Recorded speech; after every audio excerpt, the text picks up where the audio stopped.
अस्सलाम वालेकुम स्टूडेंट्स, आप देख रहे हैं कैंपस स्टार्ट पीके। मैं हूं मोहम्मद रिजवान सिकंदर। हम कर रहे हैं 9th क्लास मैथमेटिक्स। कल हमने स्टार्ट किया था, हमारा सेकंड लेक्चर था जिसमें हमने किया था मैट्रिक्स की डेफिनेशन हमने की है, रो ऑफ द मैट्रिक्स की डेफिनेशन और कॉलम ऑफ द मैट्रिक्स की डेफिनेशन की है। ठीक है, अब हमने करना है बेटा ऑर्डर ऑफ द मैट्रिक्स। पहले मैं आपको थोड़ा सा डिफाइन कर देता हूँ कि what is the row of the matrix. जी वालेकुम सलाम बेटा। रो ऑफ द मैट्रिक्स बेटा आपके पास पहले तो हम मैट्रिक्स को डिफाइन करते हैं कि मैट्रिक्स क्या होता है। मैट्रिक्स हमारे पास है बेटा arrangement of numbers in A rectangular brackets in horizontal और वर्टिकल वे फॉर्म ए मैट्रिक्स। ठीक है, आपने मैट्रिक्स को रिप्रेजेंट किससे करना होता है, मैट्रिक्स को आप डिनोट किससे करते हैं? आप बेटा मैट्रिक्स को डिनोट करते हैं कैपिटल लेटर से, कैपिटल अल्फाबेट से, और मैट्रिक्स के एलिमेंट्स मींस के उस ब्रैकेट के अंदर जो हम लिखते हैं वो हम स्मॉल अल्फाबेट भी लिख सकते हैं और नंबर्स भी लिख सकते हैं। ठीक है, यस बेटा मैं बारिश की वजह से लेट हो गया हूँ, तो सॉरी बेटा।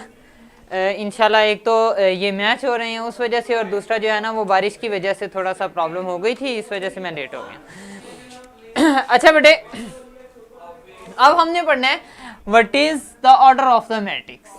ठीक है, पहले हम डिफाइन करते हैं ऑर्डर ऑफ मैट्रिक्स कि ऑर्डर ऑफ मैट्रिक्स क्या होता है। मैट्रिक्स बनता है कैसे बेटा? हमारे पास दो तरह की अरेंजमेंट हम करते हैं, हम रेक्टेंगुलर अरेंजमेंट करते हैं या हॉरिजॉन्टल अरेंजमेंट करते हैं। सॉरी, हम वर्टिकल अरेंजमेंट करते हैं या हॉरिजॉन्टल अरेंजमेंट करते हैं। ठीक है, ये देखिए हमारे पास ये एक मैट्रिक्स है A इक्वल टू 2 4। ठीक है, यहाँ पे एक और मैट्रिक्स मैं लिखता हूँ B इक्वल टू 2 4।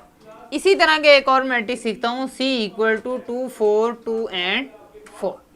ठीक है, ये मैंने मैट्रिक्स सीखे हैं बेटा 3। इनमें हमारे पास नंबर एक जैसे हैं। जी वालेकुम सलाम बेटा। नंबर इनमें हमारे पास एक जैसे हैं, लेकिन इसमें है क्या हमारे पास कि इसमें हमारे पास इन मैट्रिक्स का ऑर्डर डिफरेंट है।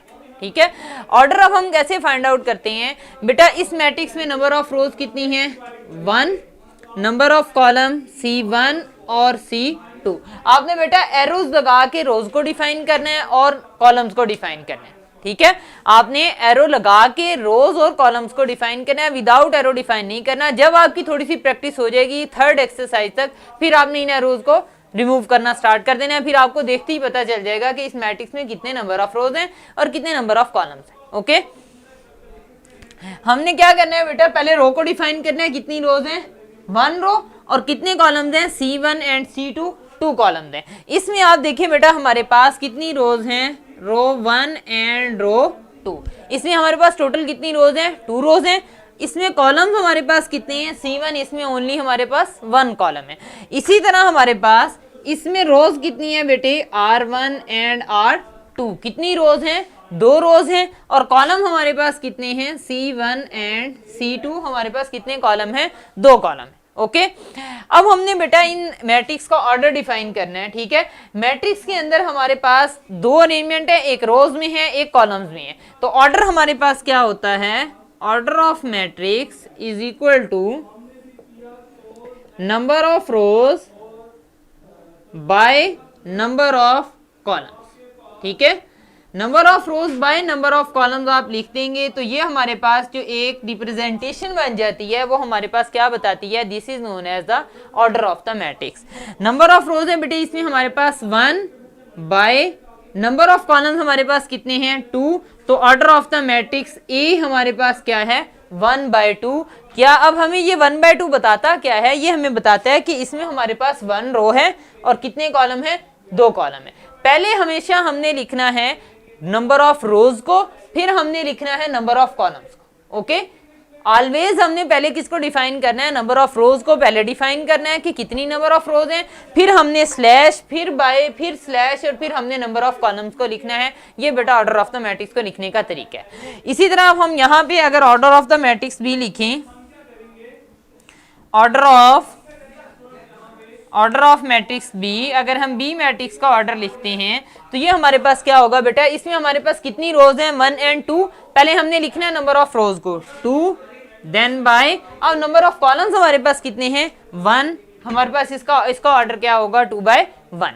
इसी तरह अगर हम डिफाइन करते हैं order of matrix C, order of matrix C is equal, इसमें हमने डिफाइन करना है जी जी बेटा मैं बताता हूँ। ऑर्डर ऑफ मैट्रिक्स सी अगर हम डिफाइन करते हैं तो इसमें हमारे पास क्या होगा, कितनी रोज हैं बेटा, 1 और 2। पहले हमने, और जब भी मैट्रिक्स हमने मैट्रिक्स का ऑर्डर फाइंड आउट करना है तो आपने एरोज लगाने हैं, ठीक है। एरोज लगा के बाहर मैट्रिक्स से एरो लगाने हैं। कैसे एरो लगाने हैं, आपने ये एरो लगाया और इसके साथ लिख देना R1 मींस के ये एक रो है, ठीक है। इसी तरह आपने सेकंड के सामने एक एरो लगा देना है, ये क्या कहना है कि ये सेकंड रो है। फिर आपने कॉलम वाइज लगाना है कि ये फर्स्ट कॉलम है और ये कौन सा कॉलम है, सेकंड कॉलम। ओके, अब आपने डिफाइन करना है ऑर्डर ऑफ द मैट्रिक्स। उसके लिए पहले आपने क्या लिखनी है, number of rose. Number of रोज कितनी है, सी में 2 बाय नंबर ऑफ कॉलम्स कितने हैं, सी में 2 हैं, तो ऑर्डर ऑफ द सी क्या होगा हमारे पास, 2/2। ओके, अगर सबसे पीछे पहले कॉलम लिख लें बेटा, हाँ जी, अगर आप कॉलम लिख लेते हैं तो बेटा वो आपके पास बाय डेफिनेशन वो गलत हो जाएगा, ठीक है।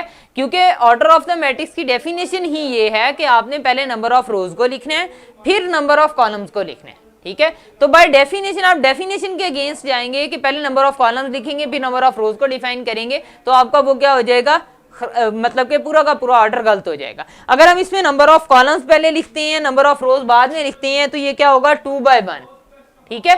तो बाय डेफिनेशन ये रॉन्ग हो जाएगा, लेकिन सिर्फ उसको आप समझ सकते हैं कि मैंने पहले नंबर ऑफ कॉलम्स लिखे हैं फिर मैंने नंबर ऑफ रोज लिखे। अगर आप बुक के वे से चलेंगे, मैथमेटिकली देखेंगे, आप ये देखना चाहेंगे कि मैंने मैथमेटिकली इसे ठीक करना है, फिर आप सबके लिए वो ठीक होगा। अगर वो आप जस्ट ये लिखते हैं कि पहले नंबर ऑफ कॉलम लिख लेते हैं फिर नंबर ऑफ रोज लिख लेते हैं क्योंकि वो आपको पता है, तो बेटा वो आपके लिए ठीक होगा, बाकी सबके लिए वो गलत हो। ओके, हाँ जी, अब हमारे पास नेक्स्ट है, अब हम इसको डिफाइन करते हैं बेटा। प्रॉपर इसकी डेफिनेशन क्या होगी, if a matrix A has m number of rows and n number of columns, then order of matrix will be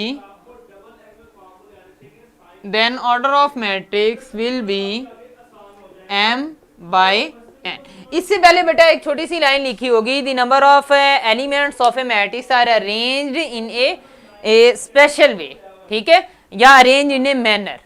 ये आपके पास ऑर्डर ऑफ मैट्रिक्स में इससे पहले थोड़ा सा एक लाइन लिखी होगी, अगर आप वो भी लिखना चाहते हैं तो वो भी ठीक है, अगर आप वो नहीं लिखना चाहते तो कोई बात नहीं। नंबर ऑफ एलिमेंट्स या number of rows and column in a matrix specifies its order. If a matrix has m rows and n columns then order of matrix will be, हाँ जी, हमने डेफिनेशन के मुताबिक लिखना है, order of the matrix will be m/n। अब हम बेटा डिफाइन करते हैं इससे नेक्स्ट डेफिनेशन जो है हमारे पास इक्वल मैट्रिक्स की डेफिनेशन है। ओके, नेक्स्ट हमारे पास है बेटा इक्वल मैट्रिक्स की डेफिनेशन।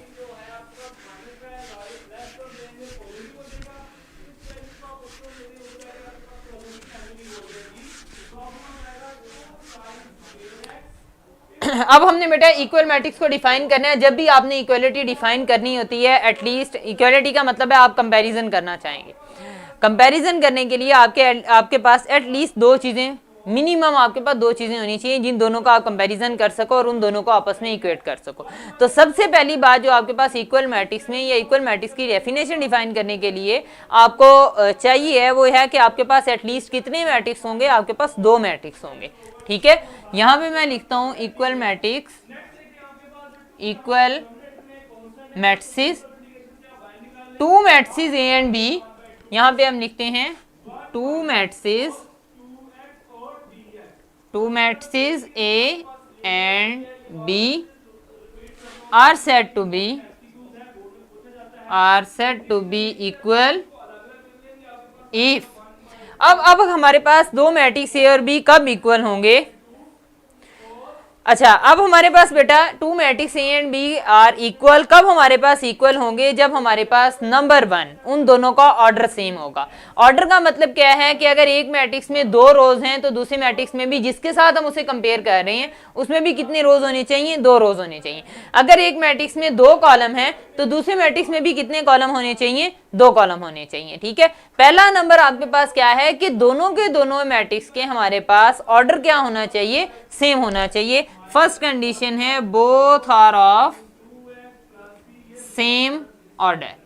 अगर दोनों का ऑर्डर क्या है? सेम है, तो पहली कंडीशन क्या हो जाएगी, सेटिस्फाई हो जाएगी। जैसे मैं यहाँ पे लिखता हूँ a equal to 1 3 and b equal to 2 6। मैंने ये मैट्रिक्स सीखा है बेटा हमारे पास।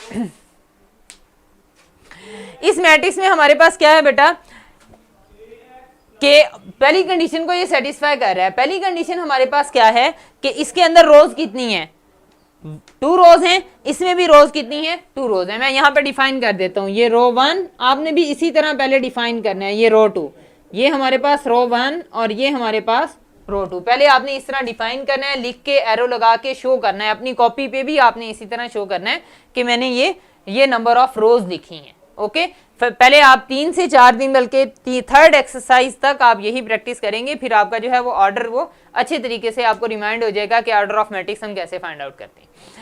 अच्छा, अब आप देखिए बेटा इसमें कितने रोज हैं हमारे पास, 2, इसमें भी कितनी रोज हैं, 2 रोज हैं। तो ए और बी इक्वलिटी की पहली कंडीशन को सेटिस्फाई करते हैं। अब सेकंड हमारे पास है देयर कॉरस्पॉन्डिंग एलिमेंट्स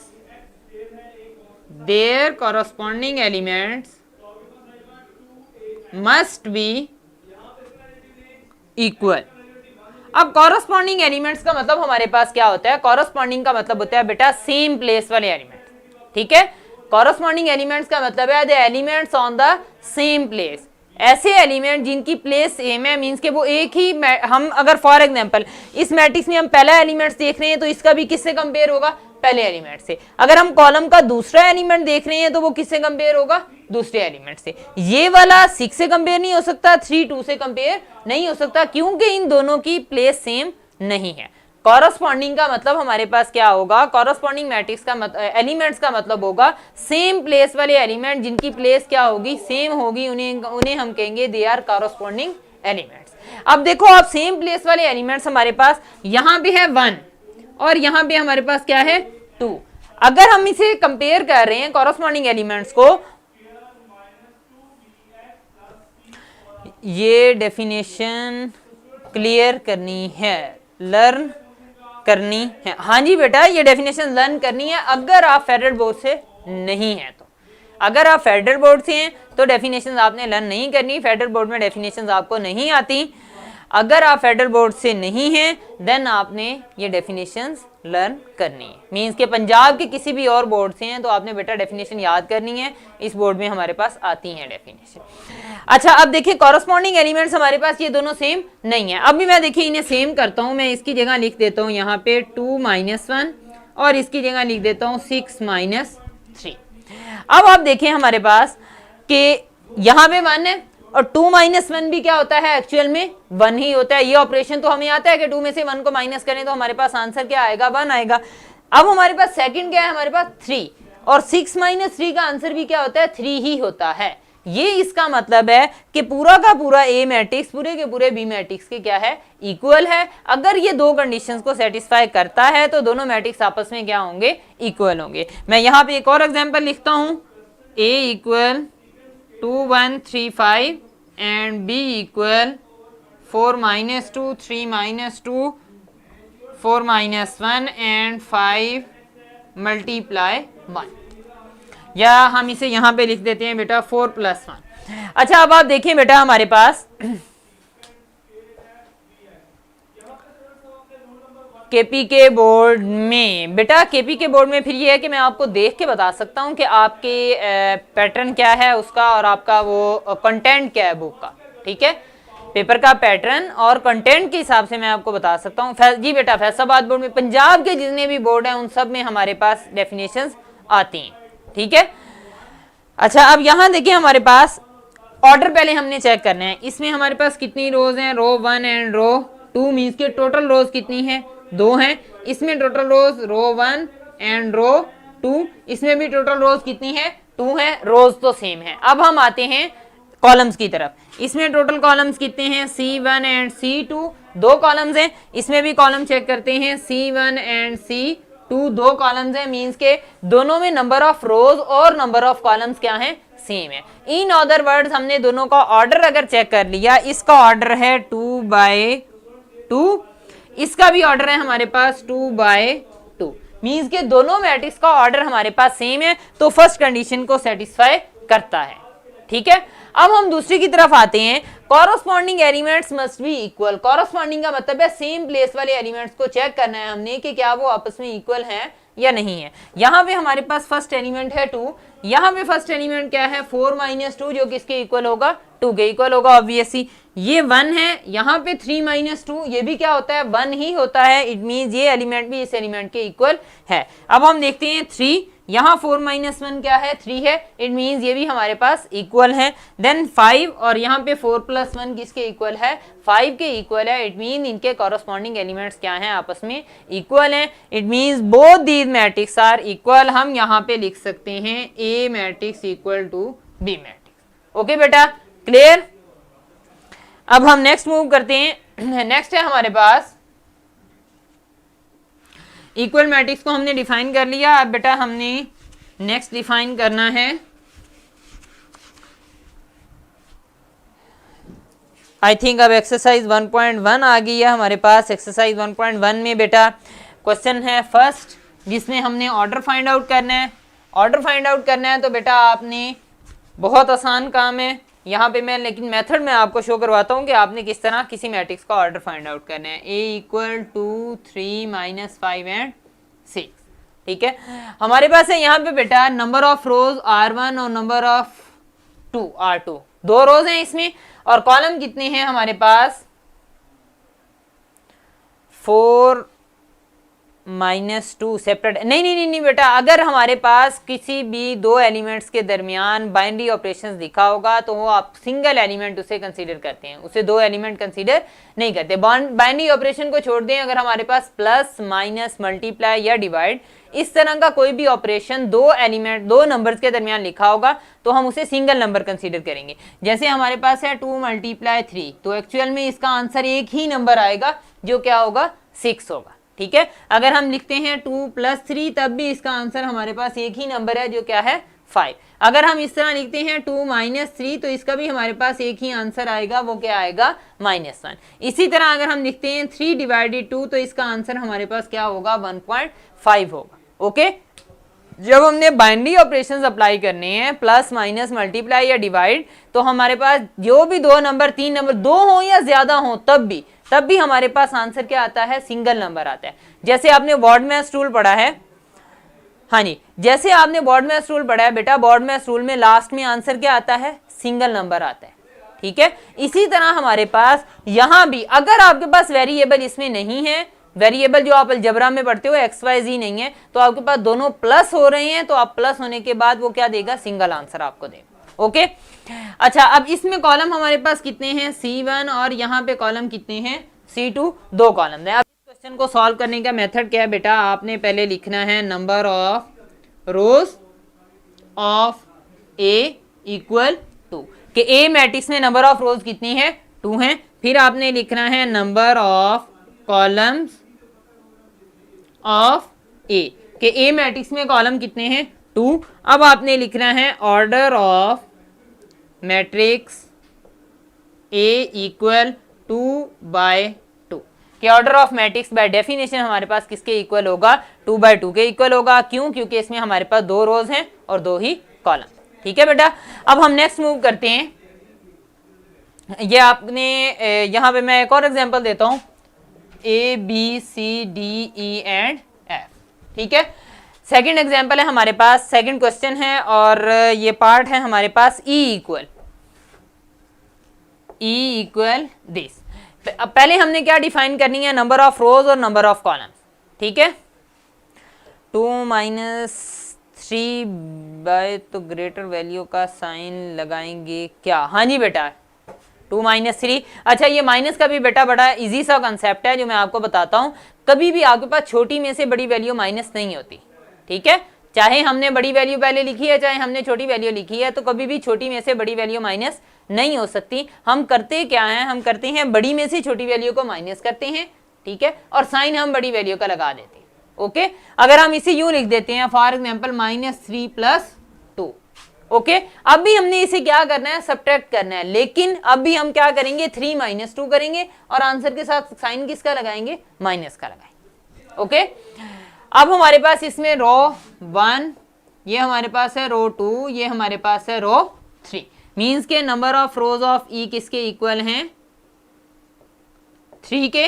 इसी तरह हमारे पास नंबर ऑफ कॉलम्स ऑफ ई किसके इक्वल है हमारे पास C1 and C2, number of column जिसमें हमारे पास कितने हैं 2 हैं। अब हमने इस मैट्रिक्स का ऑर्डर लिखना है, तो मैं यहां लिखता हूं order of E matrix is equal to number of rows पहले लिखनी है, तो नंबर ऑफ रोज कितनी है 3 बाय नंबर ऑफ कॉलम्स बाद में लिखने हैं, वो हमारे पास क्या है 2 है। तो इस मैट्रिक्स का ऑर्डर क्या होगा 3/2 होगा। ठीक है, अब आपने क्या करना है बेटा, आपने एक्सरसाइज 1.1 का फर्स्ट क्वेश्चन है वो सॉल्व करके आपने मुझे इनबॉक्स में सेंड करना है। ठीक है, आपने campus.pk पे जो मेरा मैसेंजर है आपने उस पे इनबॉक्स करना है, वहां से मुझे सेंड करना है, फिर जो है मैं आपको बताऊंगा कि आपने उसमें कोई गलती की है या नहीं। ओके, नेक्स्ट हमारे पास है बेटा क्वेश्चन नंबर 2 है, हमने इक्वल मैट्रिक्स डिफाइन करने। ओके,